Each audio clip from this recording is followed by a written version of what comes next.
so funny how we use so many words to speak about something which is not a thing, silence.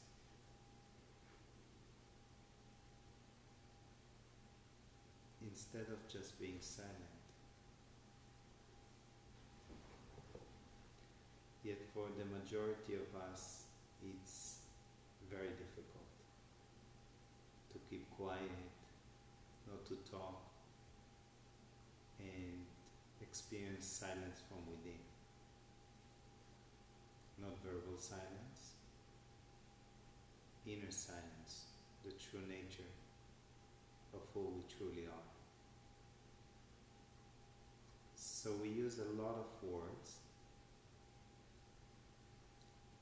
to speak about something that we cannot even understand. We can only directly experience it because it is our true nature. It is so close to us because it's not separate from us, because it's already who we are. And it's not obviously me or you or us. It just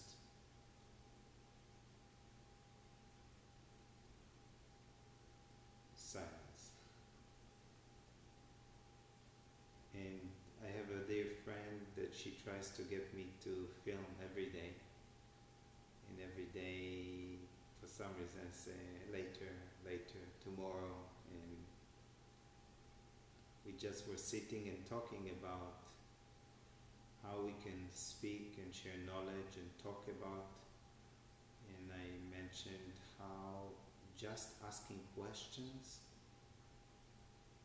stops the mind, and it brings it back into silence, which is me, which is who I truly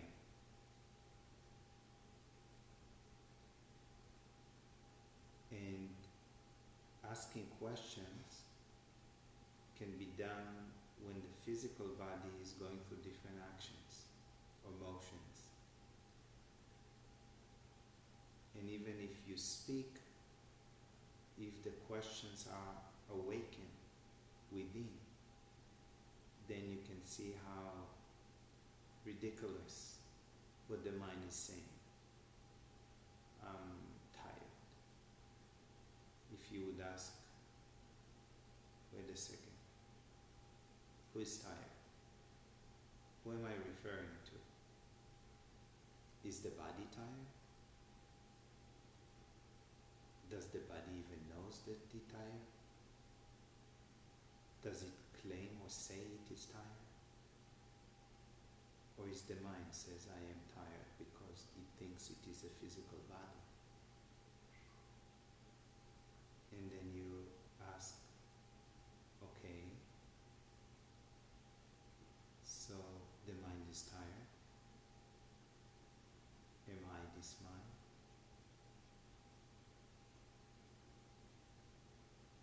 And if you just ask the question and you wait,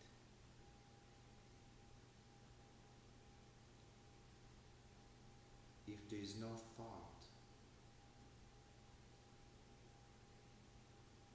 you remain as you. You're always you.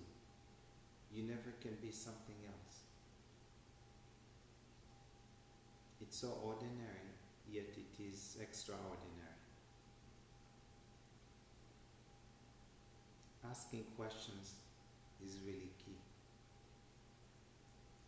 And in the beginning, even to pay attention to what you're saying and what other people are saying, this is really important too. And it's not something you do. It is just being aware, noticing, that's all. So if somebody says, oh, I can't deal with that anymore. And now you ask, okay, who is thinking this? He is thinking this. And who is perceiving him? I am. And who is this I?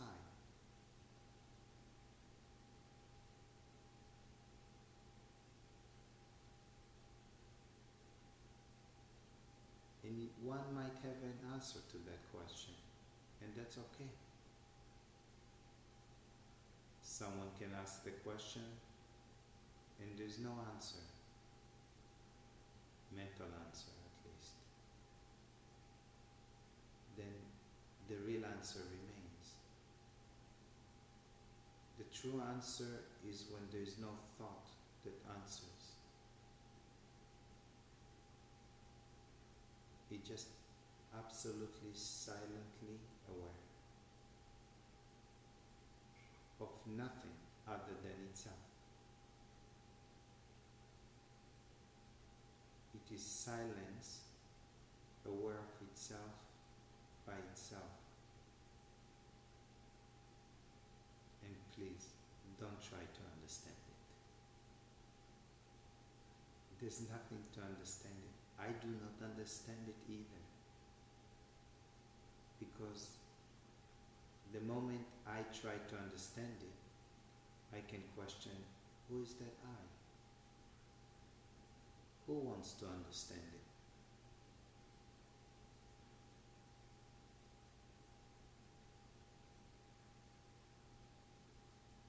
And once there is a direct experience of silence, silence is changeless. And in that recognition, even for the mind, knowing that afterwards, not as the experience, just knowing that silence is absolute. So when I ask, who wants to understand, it can be seen clearly that the ones who wants to understand is not me. Yes, it's the mind. Am I the mind?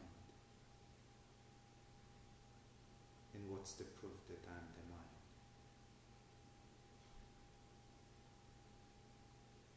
When there is no thought, even a single thought, who am I then?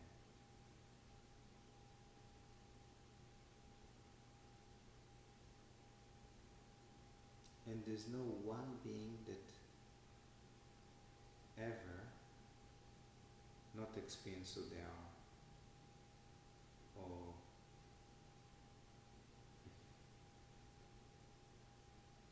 the mind is not omnipresent. There are gaps in the thought process. If you watch carefully the thoughts, and you're aware of the mind's movement, and mind is just a bundle of thoughts, a river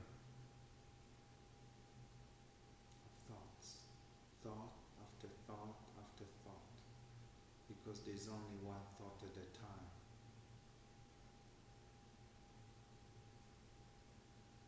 So that stream has many gaps, and in the gap you never lose yourself.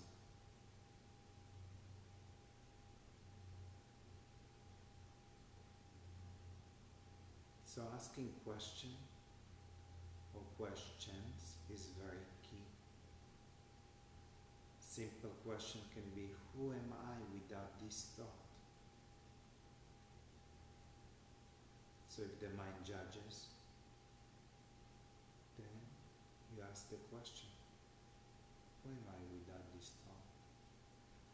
And you sincerely wait and see what response, if there is response.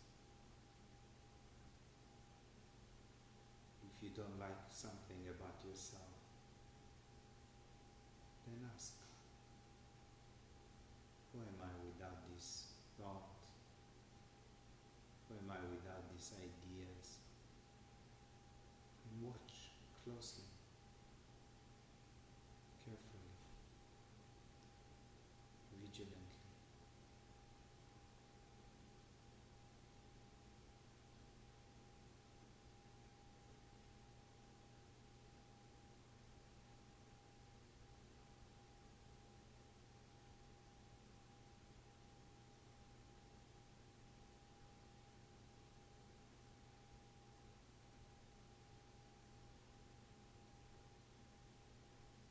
just point and invite to ask some questions, that's all.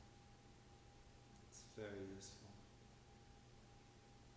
It's quite fun as well, because you learn to examine what appears to be so solid and real.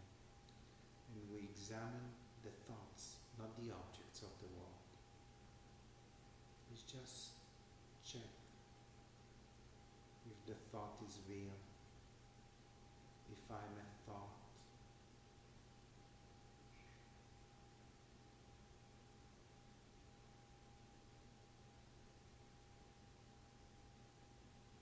and I invite anyone who's watching any of the tapes or this tape to contact me, and any question you have, if I can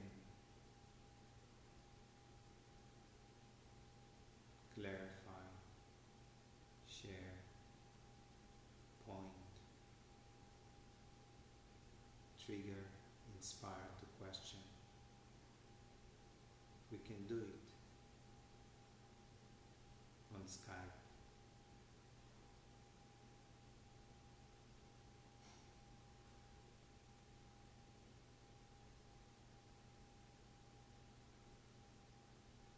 I'm available if it can be of a help to anyone. Why not?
Silence is boring for the mind. It's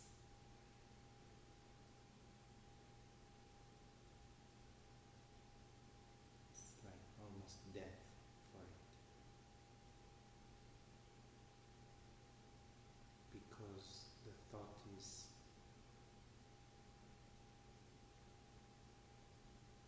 empty. If you compare, again, comparison is in the mind. Still, if you compare the presence of silence, then the mind can just rest, even for a moment.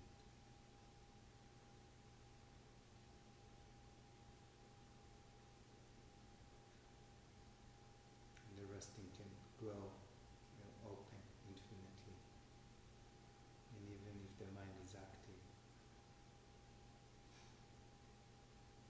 at least you don't take the thoughts to be you. You don't take it so seriously. Don't mistake, I'm no different than anybody else. I just live life very simply, however life presents itself as it is.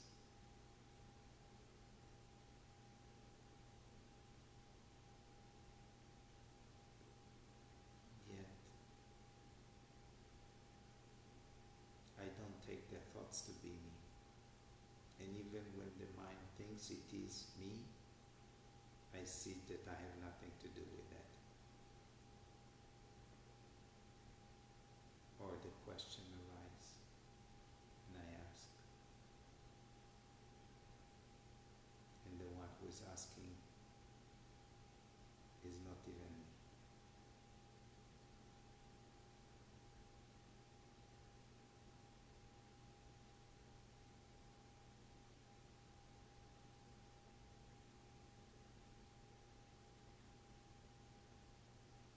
So if you call and ask questions, maybe I'll have something else to share.